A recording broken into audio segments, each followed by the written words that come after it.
Hello बच्चों, आज हम लोग पेज नंबर 4 पे जो अभ्यास कार्य दिया है वो करेंगे। पहला प्रश्न है अनुमान और कल्पना। अनुमान और कल्पना में दिए गए मौसमों में आप जो जो काम करना पसंद करते हैं उन्हें तालिका में लिखिए। तो देखो, एक बनी हुई है तालिका। इसमें आपको लिखना है गर्मी, सर्दी, वर्षा और बसंत ऋतु में आप क्या क्या करते हैं, क्या क्या आपको अच्छा लगता है। गर्मी में नहाना, नंबर 2 शरबत पीना, आइसक्रीम खाना, छत पर टहलना और दोपहर में सोना, ये सब चीज़ें अच्छा लगता है। सर्दी में चाय पीना, गर्म चाय पीना, घूमना, रजाई में सोना, धूप में पढ़ना, कचौड़ी खाना। हाँ, कचौड़ी खाना, या और भी जो आपको पसंद हो वो लिख सकते हैं। वर्षा में सबसे ज़्यादा चाय पकौड़े खाना, भीगना मतलब ठंडी हवा में घूमना। इसके अलावा और क्या, छाता लेकर स्कूल जाना अच्छा लगता है ना। और वर्षा के मौसम में छत पे बैठ के बरसात का आनंद लेना अच्छा लगता है। बसंत ऋतु में क्या क्या अच्छा लगता है, आप बहुत सारे काम लिख सकते हो, जैसे घूमना, पढ़ना। बसंत ऋतु ऐसी होती है जिसमें सारे काम हो सकते हैं। खेलना और बहुत मतलब अपनी पसंदीदा चीज़ें खाना हैं, और मौसम का आनंद लेना, ये सब चीज़ें हम करते हैं, अच्छा लगता है। अब है बेटा सभी ऋतुओं के नाम और प्रत्येक ऋतु में जिन वस्तुओं की बहुत आवश्यकता होती है उसके बारे में बताइए। तो हमारे देश में कौन कौन सी ऋतुएं होती हैं उनके बारे में पता रहना चाहिए तुम लोगों को। लिखोगे ग्रीष्म ऋतु, पहली ऋतु लिखो ग्रीष्म ऋतु, शीत ऋतु, बसंत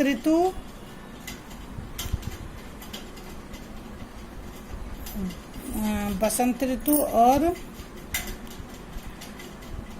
वर्षा ऋतु। मुख्य तौर से ये 4 ऋतुएं होती हैं। तो उसमें कौन कौन सी चीज़ों की ज़रूरत हमें पड़ती है। तो ग्रीष्म ऋतु में कौन सी चीज़ की ज़रूरत पड़ती है, सूती वस्त्रों की ज़रूरत पड़ती है। ठंडी चीज़ें खाने के लिए ठंडा पानी, घड़े का या नल का ठंडा पानी की आवश्यकता होती है, ठंडी चीज़ों की आवश्यकता होती है। और वर्षा ऋतु में क्या क्या चीज़ों की ज़रूरत होती है, बरसाती की, गम बूट की, रबड़ के जूतों की, छाते की ज़रूरत होती है। फिर सर्दी की ऋतु में शीत ऋतु में क्या क्या चीज़ों की ज़रूरत होती है, स्वेटर, ऊनी कपड़े, रजाई, इन सब चीज़ों की ज़रूरत होती है। फिर बसंत ऋतु में क्या क्या चीज़ों की ज़रूरत होती है भाई, क्या क्या चीज़ों का उपयोग तुम बसंत ऋतु में करते हो। रजाई तुम ओढ़ते हो, मोटे कपड़े पहनते हो, है ना। और खाने की अच्छी चीज़ें जो तुम खा सको, उन चीज़ों को हम लोग बसंत में तो कोई बहुत ज़्यादा परेशानी होती नहीं शरीर को, इसलिए हम लोग वो चीज़ें यूज़ करते हैं जो हमको अच्छी लगती हैं। तो ज़्यादा ज़रूरी चीज़ें जो जिन ऋतु में गर्मी, सर्दी और वर्षा ऋतु में कुछ चीज़ों की ज़्यादा ज़रूरत पड़ती है। बसंत ऋतु में बहुत ज़्यादा किसी चीज़ की ज़रूरत नहीं पड़ती, तो उसे आप खाली भी छोड़ सकते हो। नीचे दिए गए शब्दों के तुकांत शब्द लिखिए। तुकांत का मतलब समझते हो, जैसे जिसका अंत एक तरीके से होता है, जिन शब्दों का अंत एक तरीके से होता है उन्हें तुकांत शब्द कहते हैं। तुकांत शब्द की ये भी कह सकते हो कि जिन मिलते जुलते शब्दों को तुकांत शब्द कहते हैं। जैसे जीत का तुकांत होगा मीत या फिर गीत, कहती का होगा बहती, प्यास का होगा प्यारा का होगा न्यारा, शोर का होगा मोर। इस तरीके से ये शब्द लिख लोगे आप लोग। फिर कविता में से 3 व्यक्तिवाचक और 3 जातिवाचक संज्ञा छांट कर लिखो। तो व्यक्तिवाचक संज्ञा क्या है, किसी भी महीने का नाम लिख सकते हो। चैत, मयंक माने चंद्रमा होता है, और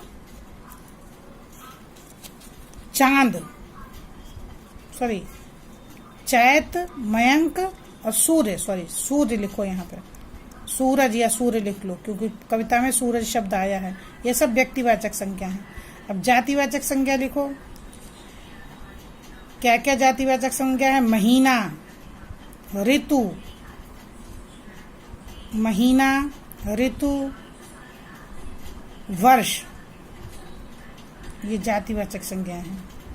ये पतंग, पतंग भी जातिवाचक संज्ञा, पतंग लिख लो। फिर नीचे लिखे शब्दों को उल्टा लिखकर नए सार्थक शब्द बनाइए। सब का उल्टा बस, पता का ताप, नदी का दीन, उल्टा कर देना। इसे पहले वाला पीछे कर देना, पीछे वाला आगे कर देना। रहा का नहीं, रहा का हार, हवा का वाह, नाच का चना, ये उल्टा हो जाएगा। उल्टे करके उनको नया शब्द बना देना है, सार्थक शब्द। तो ये सब पूरा कर लेना आप लोग। फिर है बच्चों, आपकी किताब में है एक वर्ष में जीवन मूल्य वाला हेडिंग देखो। एक वर्ष में महीनों का क्रम बदलने से वातावरण बदल जाता है, ये एक बात दी हुई है। फिर एक वर्ष के 12 महीने अपनी अपनी विशेषता लिए आते हैं। अब क्वेश्चन है, महीनों के बदलते क्रम में से यह एहसास होता है कि परिवर्तन ही प्रकृति का नियम है, कैसे? ये क्वेश्चन तुम्हें इसके ऊपर एक क्वेश्चन दिया है। महीनों का जब जैसे क्रम बदलता है तो इससे ये पता चलता है, ये एहसास होता है कि परिवर्तन ही प्रकृति का नियम है। तो इसका तुम्हें कैसे लिखना है हम समझाते हैं कि जब महीने जिस प्रकार से बदलते हैं, एक महीना जब आता है, जैसे चैत का महीना आता है तो उसमें मौसम बदल जाता है, थोड़ी गर्मी होने लगती है, हवा तेज चलने लगती है, धूप की तेजी बढ़ने लगती है। और उसके बाद बैसाख के महीने में बच्चों की छुट्टियां हो जाती हैं। जेठ में बच्चे तरह तरह के खेल खेलते हैं, गर्मी बहुत ज़्यादा बढ़ जाती है। आषाढ़ में आंधियां आने लगती हैं, वर्षा से पूर्व बहुत सारी आंधी आती, तूफान आती है, तो खूब गर्म हवाएं आंधियां आती हैं। आंधी के बाद बरसात होती है, फिर वर्षा ऋतु आती। इस तरीके से हर महीने में कुछ ना कुछ बदलाव होता है, या ऋतुएं बदलती हैं महीनों के बदलने से, और वातावरण पूर्ण रूप से परिवर्तित हो जाता है। तो ये चीज हमें ये सिखाती है कि जीवन में परिवर्तन सबसे बड़ा नियम है। प्रकृति हर समय परिवर्तित होती रहती है, हर क्षण प्रकृति बदलती रहती है। इसलिए हमें उस परिवर्तन का सामना करने के लिए अपने आप को हम सबको तैयार करना चाहिए। हम सबको तैयार रहना चाहिए परिवर्तन के लिए। जिस प्रकार से प्रकृति बदलती है, प्रकृति के बदलने से वातावरण और सारे वातावरण में परिवर्तन होता है, ऋतु चक्र बदलता है, माहौल बदल जाता है, और तो उस तरीके से हमें अपने जीवन में भी बदलाव लाने होते हैं। इसी तरीके से अगर हमारी जिंदगी में कोई बड़ा परिवर्तन होता है, कोई बड़ा बदलाव होता है, तो हमें उस चीज के लिए तैयार रहना चाहिए, और हमें कभी उसके लिए दुखी या परेशान नहीं होना चाहिए, क्योंकि ये तो नियम है। दुख और सुख भी एक तरीके का परिवर्तन है, और ये चीज को हमें सकारात्मक रूप से लेना चाहिए। इसके बारे में सकारात्मक हमें रहना चाहिए, और कभी भी सुख में बहुत सुखी, बहुत खुश, और दुख में बहुत ज्यादा दुखी नहीं होना चाहिए। यही प्रकृति का हमें यही पाठ हमें प्रकृति सिखाती, प्रकृति से हमें यही सीख मिलती है। ये परिवर्तन तो जीवन का नियम है, हमें उसे स्वीकार करना पड़ेगा, चाहे वो अच्छा हो या बुरा। महीनों की पहचान की तरह अपनी पहचान बनाने के लिए क्या करना चाहिए? देखो, हर महीना जब बदलता है तो उसका एक पहचान होती है कि इस महीने में गर्मी है, इसमें सर्दी है, इसमें दीपावली का इसमें त्योहार आता है, इसमें होली का त्योहार आता है। हर महीने की अपनी पहचान है, जैसा कि हमने इस 12 मासा कविता में पढ़ा।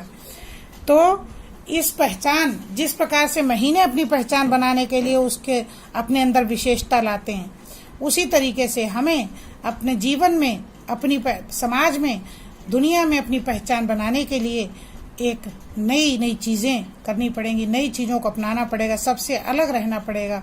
अपनी पहचान को कायम रखने के लिए हमें अपने आप को तराशना होगा, अपने जीवन को अच्छा बनाना होगा, सुदृढ़ बनाना होगा और सब लोगों से अलग, पूरे समाज में सबसे अलग हमें कुछ ऐसा करके दिखाना होगा ताकि हमारी पहचान अलग बन सके।